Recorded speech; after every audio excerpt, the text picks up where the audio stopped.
The Apple iPhone 16 Pro Max is bigger and more powerful than ever. It has a beautiful screen, an excellent camera array, and new camera controls that could change how you approach iPhone photography. Power and battery life both get a boost to make this the big screen smartphone of your dreams.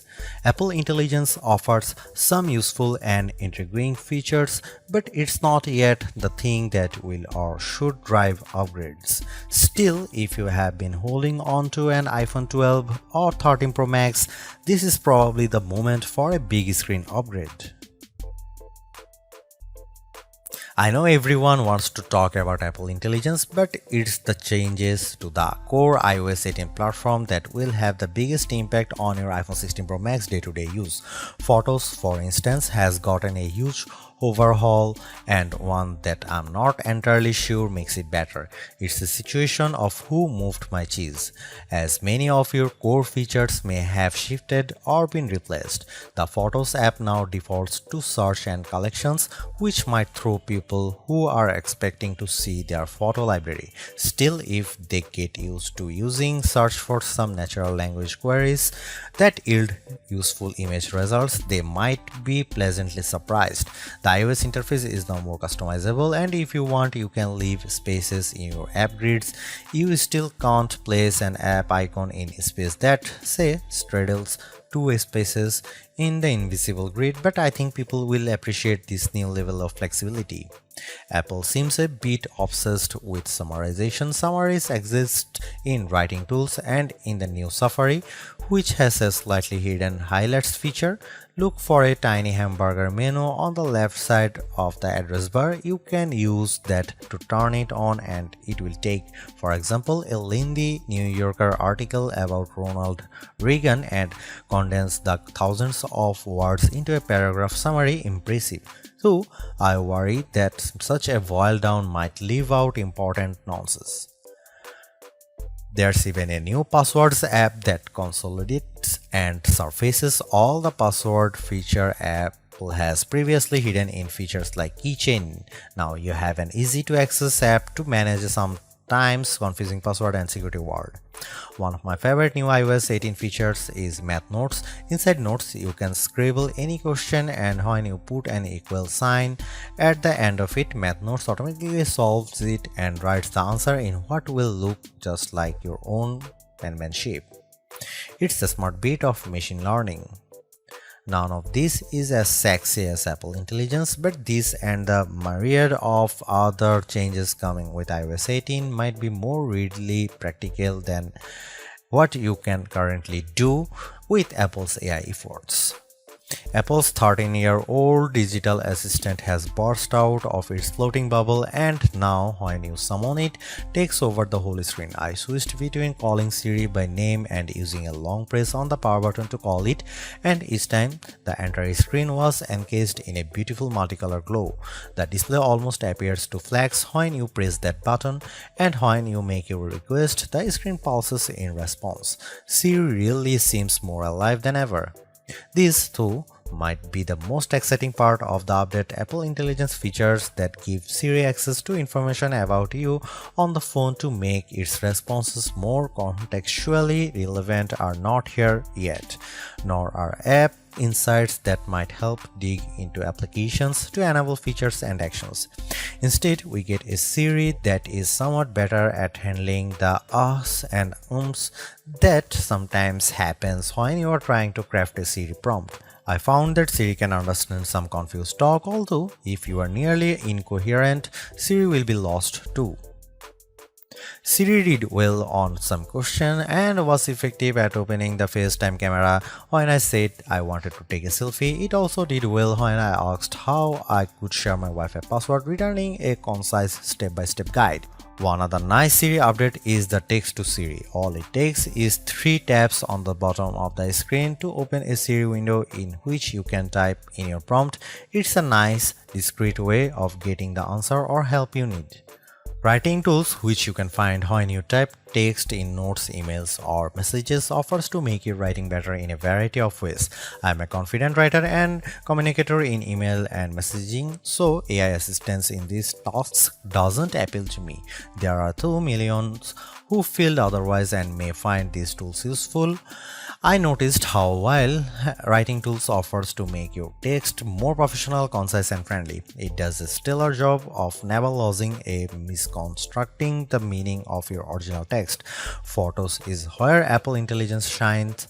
The new cleanup option in Edit is effective at removing unwanted objects from phone. When I opened a photo and tapped the cleanup eraser icon, it immediately offered to remove a few people from the background of my photo. I wanted to keep them, so I choose an object I wanted to remove, drawing over it. Precision is not a necessity. I drew over parts of it and cleanup identified the complete object. When I took a picture of my wife at an outdoor restaurant, I noticed that you could still see all the cars parked behind her. I used cleanup to remove them one by one. It did a good job. In all, Apple Intelligence shows early promise, but compared Google Gemini and Galaxy AI, it seems a bit limited. Siri still doesn't have that open LLM feel where you could ask it almost any question or solve any problem. There is no AI image generation, not even the promised Gen emojis. It's still an English-only tool, and the promised third-party integration with ChatGPT and potentially Gemini have yet to materialize. It's a good effort, but this version of Apple Intelligence is not the one that will spark a billion upgrades. While Apple hasn't radically changed the iPhone's camera array, there are enough changes in hardware, software, and image processing, along with the aforementioned camera control button to make the imaging system feel fresh and new. On paper, we have just one notable megapixel upgrade, the 48-megapixel ultra-wide camera, which will not only improve wide-angle shots but has a measurable impact on macro quality. Still, even though Apple didn't squeeze a much higher pixel count into the main camera, it did upgrade the sensor and is promising much faster shutter speeds, and the autofocus is now enhanced with dual autofocus sensors. These are the kinds of incremental changes that should improve both the experience of using the quality delivered by the main camera sensor, but they are also hard to measure.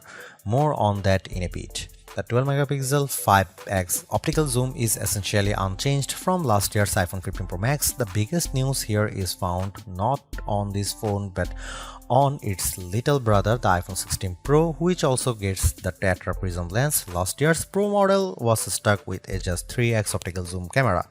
Similarly unchanged is the 12-megapixel FaceTime camera on the front. Here are some camera samples of iPhone 16 Pro Max.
By every metric, the iPhone 16 Pro Max's new A18 Pro SoC is a beast.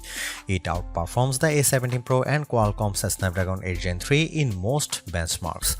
While Apple isn't backing the CPU with as much memory as you might find in, for instance, a Google Pixel 9 or Samsung Galaxy S24 Ultra, the iPhone 16 Pro Max and its A18 Pro chip make good use of the 8GB it has. That the iPhone 16 Pro Max is essentially a mini computer in your pocket should surprise no one. Apple Silicon has provided ample power for everything from everyday productivity tasks to 4K video editing and AAA console gaming. The 18 Pro is no different, but in this case, we have an even larger canvas on which to enjoy its benefits. I'm not sure I could find a task this phone couldn't handle. If I have one criticism, it's that the phone does seem to get a bit warm during, for instance, gameplay and video editing in CapCut. I don't know if this is the graphite covered aluminum substructure more efficiently delivering heat from the chip to the body or the phone overworking. The good news is that this does not adversely impact performance or battery life. Call quality was good, and I am pleased to see that this is now a future-leaning platform with Wi-Fi 7 support. There's also Bluetooth 5.3 support and second-generation ultra-wideband. It helps in my Find My app, which I used when I purposely misplaced my new AirPods 4. In the US, the iPhone is now eSIM only, which I like, although some people miss the physical SIM card. I appreciate the ease of switching eSIMs from one phone to other and how easily the iPhone 16 Pro Max lets you switch between multiple eSIM numbers on the iPhone 16. The iPhone 16 Pro Max delivered some of the best Future Labs battery drain results I have seen. We got an average 16 hours of battery life on our tests, and anecdotally I saw between 14 and 17 hours depending on activity. That's impressive. Apple is finally supporting QI2 wireless charging technology and provided me with a new QI2 supporting MagSafe charger and a 30-watt charge adapter. The iPhone 16 lineup ships with a 60-watt capable USB-C cable but no charging adapter. Using those two accessories, I recharged the iPhone 16 Pro Max at 44% in 30 minutes. Apple claimed 50% in 30 minutes, so this is pretty close. A full charge took about 2 hours. One thing not a lot of people know is that with a standard USB-C cable, you can charge your AirPods or Apple Watch off the iPhone. The iPhone 16 Pro Max have everything we have come to expect in a year-over-year upgrade even without Apple Intelligence. The 6.9-inch iPhone 16 Pro Max have a slew of upgrades including a good battery life, outstanding photo and video chops and iOS 18. The iPhone 16 Pro Max are excellent phones worthy of a spot in your pocket if you can afford them.